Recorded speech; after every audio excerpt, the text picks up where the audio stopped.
Buenas tardes, guapísimas. Hoy vamos a hablar de los cuidados paliativos orientados a la educación. Cómo podemos entender esta situación en la familia y cómo explicarla. Y también dentro del colegio, ¿no?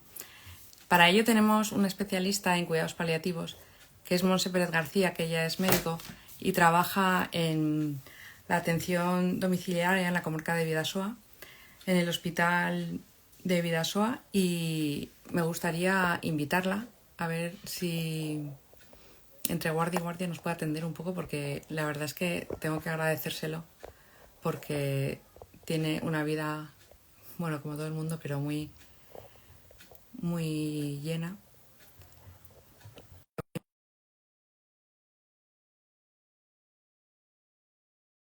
Y me gustaría un poco dar voz y mostrarlos, porque a veces son desconocidos y son situaciones muy delicadas cuando se dan en la familia o en el entorno escolar. Y me gustaría eso, que nos diera soluciones o recursos, o cómo enseñárselo a un niño, por ejemplo, o en una clase cuando fallece un padre o un profesor, ¿no? Que a veces no sabemos comunicarlo. También te acabo de mandar la invitación, a ver si puedes aceptarla. Ella trabaja también con una asociación que es Bidasoa Sorekin, que pertenece a las comarcas compasivas, que es un movimiento internacional. También me gustaría un poquito que nos hablara de él. Te he solicitado te mando la invitación, a ver si te llega. Me dice que no puedes unirte. Vamos a intentarlo otra vez. También puedes solicitar tú unirte al directo y entonces yo te acepto.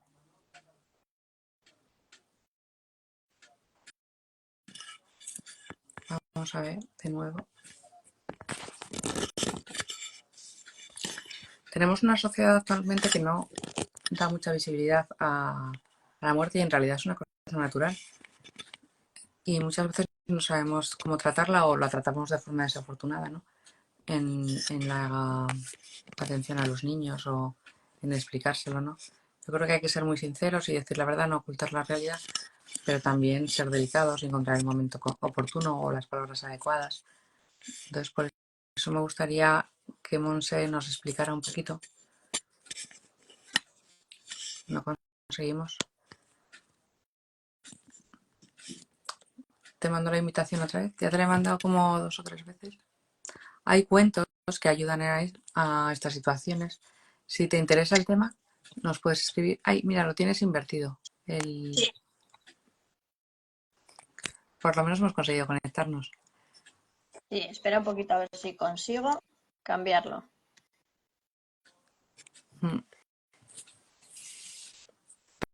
Pero bueno, muchas gracias por tu tiempo y por estar aquí esta tarde con nosotras.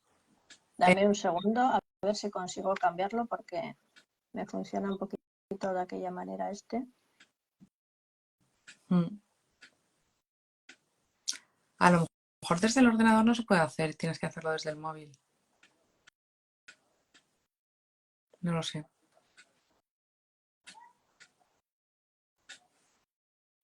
No sé si te hemos perdido o no. No, estoy aquí, lo que no sé es cómo cambiar la cámara. Si tú sabes, te lo agradezco. ¿Pero estás en el móvil o no? Ahora mismo estoy en el móvil. Sí, el móvil está apuntando al ordenador porque... Tú tocas en la pantalla del móvil, en la parte inferior hay como una cámara que Sí, tiene alrededor. ahora.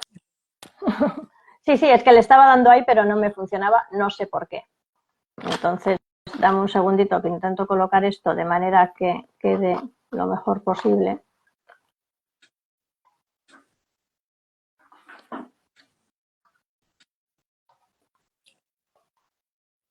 Yo creo que ya te vemos un poco mejor. Vale. Bueno, pues ya, ahí estamos. Ahí estamos. Lo dejamos así para no tocarlo demasiado y ya está. Bueno, ¿qué nos puedes contar un poco de los cuidados paliativos? Porque no es una cosa que lo conozca todo el mundo o que no sepa exactamente qué es. Bueno, pues a ver, los cuidados paliativos son esos cuidados que se dan desde un equipo interdisciplinar, normalmente suelen ser equipos que están compuestos por médicos, enfermeras, trabajadores sociales y psicólogos, y se dan en aquellas personas de cualquier edad que tienen una patología que no es curable, pero que siempre es cuidable. Todos podemos ser cuidados, no todos podemos ser curados por distintas circunstancias, ¿no? Entonces, esos son los cuidados paliativos.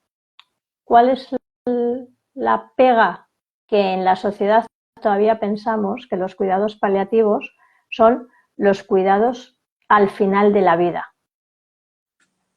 Y podemos llegar a estar haciendo cuidados paliativos hasta el final de la vida, que es lo que tenemos que hacer, pero no tenemos que empezarlos tan tarde como normalmente los estamos empezando, por ese miedo, ¿no? Por ejemplo, con los niños. Los niños, se dice que cualquier niño que tenga una patología neurodegenerativa o una patología tipo parálisis cerebral debía estar adscrito a un servicio de cuidados paliativos. Pero nos cuesta hacer esa conversación con los padres. Cuando nace el niño, enseguida les decimos que vayan a hacer atención temprana, que vayan a SPACE o a las asociaciones de parálisis cerebral de las distintas zonas, pero ¿por qué no les hablamos de que vamos a cuidarles, pero que lo que tiene el niño, curarlo, no lo vamos a curar? Ese es el miedo, ¿no? Yo suelo decir que hemos medicalizado tanto la vida que ahora nos toca naturalizar la muerte. Totalmente de acuerdo. Y ¿nos podrías decir un poco de tu experiencia como la familia cuando se da una situación que necesita a cualquier miembro de la familia un cuidado paliativo? El resto del entorno familiar, ¿qué se puede hacer o cómo puedes educar a un niño que se encuentra con esa situación en casa? ¿Cómo lo puedes comunicar? ¿Qué harías así como alguna idea concreta? Nos hablaste un día hablando contigo del sobre ese con la Cruz Roja. Entonces me gustaría que lo explicaras porque a lo mejor hay gente que no lo conoce y es una idea que me parece muy, muy acertada. Mira, pues hay distintas cosas porque tenemos que pensar quién es la persona subsidiaria de tener necesidad de cuidados paliativos. Puede ser un niño y entonces tenemos que acompañar a esos padres al recibir la noticia, pero también tenemos unos hermanos que existen en ese núcleo familiar que tienen que ser acompañados y el propio niño en sí, que muchas veces está durante años con nosotros, pero que al final pasa por una serie de dificultades y de estancias hospitalarias y demás. Entonces, con los niños, cuando son ellos, ellos son los grandes maestros. Ellos son los grandes maestros y normalmente suele ser con juegos, con plastilinas, con muñecos, con cuentos. Cuando la persona que tiene necesidad de cuidados paliativos es un padre, una madre, un cabeza de familia, tenemos que acompañar tanto a los hijos menores, a los hijos adolescentes, que a veces no entienden qué está pasando porque su mamá o su papá se tiene que morir, pero se puede hablar con los niños de la muerte, no tenemos que ocultarlo. Ellos, dependiendo de la edad que tengan, van a tener una comprensión. Los niños muy pequeños no saben que la muerte es algo que acaba con nosotros y nunca más vamos a estar, porque ellos juegan a morir y a revivir. Entonces, hay que dejarles en ese juego y en esa actitud y acompañarles hasta donde ellos llegan. Pero no podemos estar diciéndoles, no, es que papá se va a ir, aunque le digas que se va a ir al cielo. Pero si se va, el día que lo necesite, vuelve, no vuelve. Ellos, si no, luego se hacen sus composiciones del lugar. Si tú no les acompañas en que es algo que va a ser definitivo, pasa que hay gente que dice, ya, pero ¿cómo le vas a decir a un niño que no va a volver a ver nunca más? Bueno, pues con mucho amor y con mucho cariño. Pero necesitamos que estén presentes y cuando somos capaces de que los niños estén presentes en el tiempo de los cuidados paliativos, todo es mucho más sencillo. Cuando la persona que va a fallecer es un abuelito, muchas veces los niños, para ellos son sus referentes. Por desgracia, cada vez menos. pero seguimos existiendo familias en las que los abuelos son los referentes, es nuestra historia y les tenemos en casa y les cuidamos y les acompañamos. Y los niños no les pasa nada porque vean que su abuelo se está enfermando. Hombre, si el abuelo está ingresado en el hospital, le han tenido que poner sueros, tiene alguna sonda, algún tubo, bueno, pues igual no es espacio para que él vea a un niño de depende qué edad. Pero si el abuelo está en casa, ¿por qué no puede ver cómo el abuelo está enfermando y jugar mientras el abuelo está enfermando? Ellos son muy sanos y muy listos en ese sentido. Somos nosotros los adultos los que, en un intento de protegerles de algo que es natural, les generamos luego más ansiedad y más angustia. Y lo del sobre que comentabas vale para cualquier edad. Cuando alguien está enfermo en una casa, yo siempre les digo que tengan el sobre de emergencia, sobre todo más de cara a personas mayores que viven solitas. Y en ese sobre de emergencia, que normalmente les digo que sea un sobre blanco con una gran cruz roja o un sobre rojo llamativo, que metan fotocopia de su carnet, de su tarjeta sanitaria, del último informe médico y de la hoja de prescripción que tengan de cada comunidad tiene una hoja de prescripción, ¿no? Pues la que tienen actualizada y que se ocupen de que eso esté actualizado. Porque a veces yo me he encontrado hojas de prescripción, el otro día me encontré una del 2022 en una casa. Bueno, entonces es una forma sencilla de, si en un momento dado esa persona tiene que ir al hospital, que la coja y se vaya rápido al hospital, teniendo ahí toda la documentación que luego nosotros podemos necesitar en urgencias. Sí, tenerlo, porque a lo mejor en ese momento te pones nervioso y no encuentras nada, o lo que dices es lo contrario de lo que pasa. O sea que sí se puede decir, no es diabético, no, mi padre no es diabético, y luego sí que era, o cosas así, Claro, de los nervios eso es. en ese momento. Y me gustaría un poco también que nos contaras que a veces dais charlas en colegios, ¿no? Sobre cómo... Sobre cómo hablar de la muerte a los niños, sí. Mm. Empezamos, nosotros aquí, bueno, luego igual comentas, tenemos un movimiento que es el movimiento de comunidades compasivas, que luego ya os explicaré, y aquí en Bidasoa tenemos Bidasoa Surekin Comarca Compasiva. ¿Qué hacemos con esto? Pues distintas actividades y entre ellas actividades de sensibilización, información y formación en el área de los cuidados paliativos y del acompañamiento a las enfermedades crónicas avanzadas. Y en ese sentido acudimos a los colegios.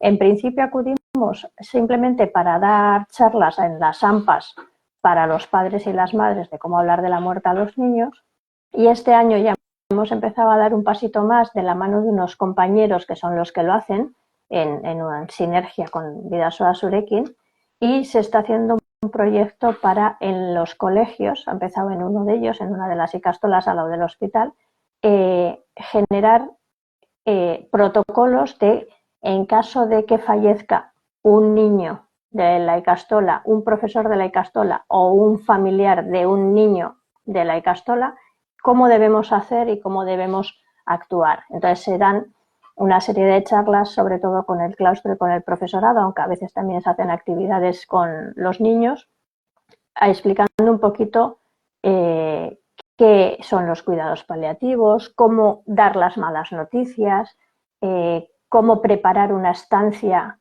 que elige la Icastola, en qué sitio se van a dar esas malas noticias.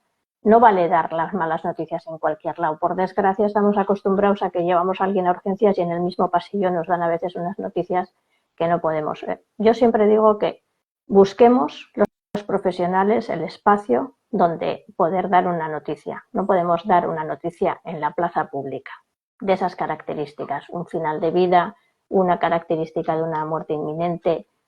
Eso hay que tenerlo, cuidarlo mucho. El cómo dar las malas noticias es todo un arte y tenemos que aprenderlo. No nos lo enseñan en la facultad, por desgracia. Ahora ya poco a poco vamos haciendo cada vez más cosas, pero los que ya tenemos una edad nadie nos enseñó, lo hemos aprendido en distintas formaciones, pero creo que es fundamental hacerlo de forma correcta.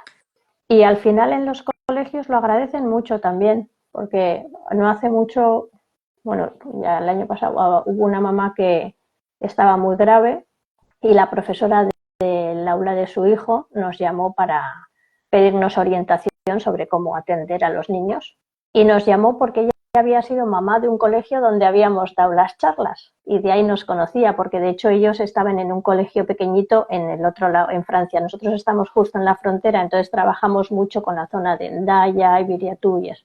Y ellos vivían allí, estaba allí el colegio. Y cuando ya la mamá finalmente falleció, el resto de papás del aula pidieron otra reunión para saber cómo podían explicarles a sus hijos, porque muchos niños se despertaban por la noche gritando, mamá, mamá, te has muerto, que la mamá de fulano se ha muerto.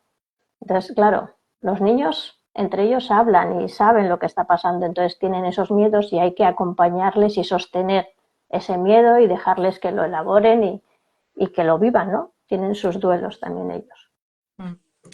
¿Y qué pautas nos darías, por ejemplo, pues de cuando llega la noticia a una clase, pues sacar al niño o llevarlo a una salita, o cómo sería más adecuado dar la noticia?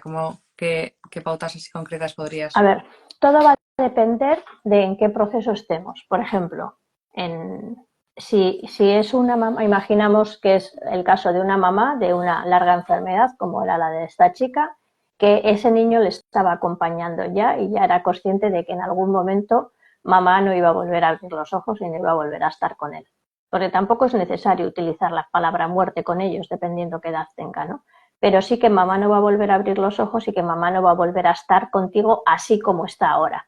Tú no le vas a volver a ver a mamá, pero tú le vas a sentir a mamá, porque es cierto que le sentimos de alguna manera. Cuando esa mamá muere, lo mejor es que sea una persona muy cercana, salvo que se haya trabajado, que sea la profesora o el profesor quien dé la noticia. Entonces, en este caso tendría que ser una abuela, un abuelo, una tía, alguien muy cercano al niño, porque es posible que papá en ese momento pueda no estar bien. Si está bien y quiere hacerlo, lo ideal sería que papá fuera al aula, se le llevara al niño a un sitio, incluso si tampoco es necesario romper la rutina del niño. Y quiere decir que en este caso, por ejemplo, mamá se ha muerto, el niño está en el colegio, déjale que siga viviendo. Si mamá ya está muerta, no cambia nada que tú le informes al niño en 1 hora o en 4, salvo que ella te haya pedido en el final que quiere tenerle cerca para darle un beso antes de despedirse, por ejemplo, si vamos a hacer una sedación o algo. Va a variar mucho las cosas, ¿no? Pero si es una muerte que ya existe, tampoco tenemos que correr a ningún sitio. Lo importante no es qué vamos a hacer en el momento que ocurre la muerte, sino qué hemos hecho con todo el tiempo que teníamos para preparar esa muerte, que a veces nos lo perdemos. Es como cuando existe el silencio entre las familias. No le voy a decir que está muy mal porque igual se muere pensando que tiene un tumor. Nadie se muere sin saber que se está muriendo. Nadie es nadie. Nos perdemos los mejores besos, los mejores abrazos, los últimos te quiero, gracias, el perdón. Nos lo perdemos por no hablar. Entonces, cuando alguien está con una necesidad de cuidados paliativos, lo que necesita es sostén, acompañamiento y amor. Entonces, eso es lo que tenemos que entender, que tenemos que llegar antes, que estamos llegando muy tarde. Sí, eso tendría que difundirse más y ser como un clamor popular que aumentaran la dotación y el dinero también en ese aspecto, ¿no? A nivel estatal. Pero bueno. Claro. Mira, el otro día hemos estado en un espacio sobre cuidado paliativo pediátrico y se ha avanzado mucho, pero aún así todo queda muchísimo por hacer. Y una de las cosas que queda por hacer es que si nosotros como profesionales no identificamos a los pacientes, sea de la edad que sea, que necesitan cuidados paliativos, no podemos pedir recursos. A veces tenemos que poner la cabeza también en la zona económica. Si yo no tengo una señal. ¿Hola? ¿Ahora bien? Ahora sí te oigo. Vale. Si yo no detecto y no indico que una persona tiene necesidad de cuidados paliativos, ¿cómo voy a pedir un recurso si no existe la necesidad? ¿No? Entonces, si yo no detecto y no identifico a los niños con necesidades de cuidados paliativos, ¿cómo pido recursos a la administración pública? Me dirá, ¿recursos para qué si no hay necesidad? Claro. Entonces, a veces tenemos también esa cultura de pedir sin identificar y no se puede, no es posible, ¿no? Entonces, tenemos que ser conscientes de que tenemos que tener, yo le llamo la conversación, la super conversación. Llegar a la cocina o llegar a la sala y hablar con la persona. Y hace poco he estado con una persona que me decían, no quiere hablar para nada de cuidados paliativos, ella quiere luchar por un tema de un tumor. Y en la primera sesión que tuve con ella, me entrevisté con ella, estuvimos, bueno, respeto absoluto. En la segunda, que ya teníamos un poquito más de confianza, le comento, bueno, si yo a usted le digo la palabra cuidados paliativos, ¿qué le sugiere? Me dice, no, yo voy a luchar, voy a seguir poniéndome quimioterapia. Y le digo, vale, pero, y el marido, que sabe perfectamente cómo está ella, decía, bueno, pero tú ya sabes cómo estás. Sí, pero yo quiero luchar. Le digo, vale, perfecto. Y si yo le digo que mientras usted lucha, nosotros como equipo nos comprometemos a cuidarle mientras usted lucha por sus deseos, me dice, pues eso ya me gusta. Digo, pues esos son los cuidados paliativos. Pues sí, entonces apúntame a eso. Una señora mayor. Entonces, a veces es cómo conversamos con las personas, ¿no? Claro, incluso hay muchos médicos que tendrían que conocerlo a lo mejor un poco mejor, ¿no? También, que está claro. conocido en ese ambiente. No porque no sea conocido, no creo que sea tanto el desconocimiento de lo que son los cuidados paliativos en sí, que yo creo que todo el mundo lo conoce, sino cómo me interpelo yo como persona ante la muerte. Porque cuando yo hablo de la muerte del otro, tengo de alguna manera que resonar con mi propia muerte. Y eso es lo que nos tiembla las piernas. Sí, porque es como que esta sociedad como que la niega o la bloquea, incluso pasando. Eso es. Hemos vivido muy cerca mucha gente, Eso pero es. como que una barrera y no la quieres ni mirar, ni ver, ni resolver ninguna situación. Como si no fuera a llegar, ¿verdad? Porque no la mires a los ojos. Claro, exactamente, eso nos encontramos. Pues muchísimas gracias, ya llevamos aquí un ratito hablando y me gustaría eso para terminar, que nos podrías contar o alguna experiencia bonita de eso que nos has dicho, de pues como la que nos acabas de contar un poco, que, yo sí que quiero que me cuiden, ¿no? O sea, que hay a lo mejor que tu trabajo ha merecido mucho la pena, aunque lo habrás notado 1000 veces, ¿no? Pero me gustaría que nos contaras. Mira, nosotros, por ejemplo, además de lo que es el trabajo puramente asistencial, que hay mucha gente que me dice, pero ¿cómo puedes dedicarte al mundo de los cuidados paliativos, incluso a veces con niños? Digo, pues porque recibo más de lo que doy, segurísimo además. No quita que sea duro, porque a veces es muy duro y a veces cuando acompañas durante un periodo largo, pues al final es como alguien más de la familia, ¿no? Entonces, pues luego también tenemos que tener nuestros espacios de descarga emocional también nosotros como personas que asistimos a ese acompañamiento. Pero, por ejemplo, con todo este movimiento que estamos haciendo ahora de las comunidades compasivas, que es un movimiento de salud pública, de acompañamiento, estamos viendo cómo en las distintas actividades, talleres, hacemos Lit Café, que son espacios para hablar de la muerte, hacemos con las personas mayores lo que le llamamos los desayunos en compañía, los cafés en compañía, cómo van surgiendo conversaciones y acompañamientos preciosos. Aquí en nuestro barrio, por ejemplo, empezamos a hacer el desayuno en compañía en octubre, empezamos haciéndolo una vez al mes, ahora ya hacemos 2 veces al mes.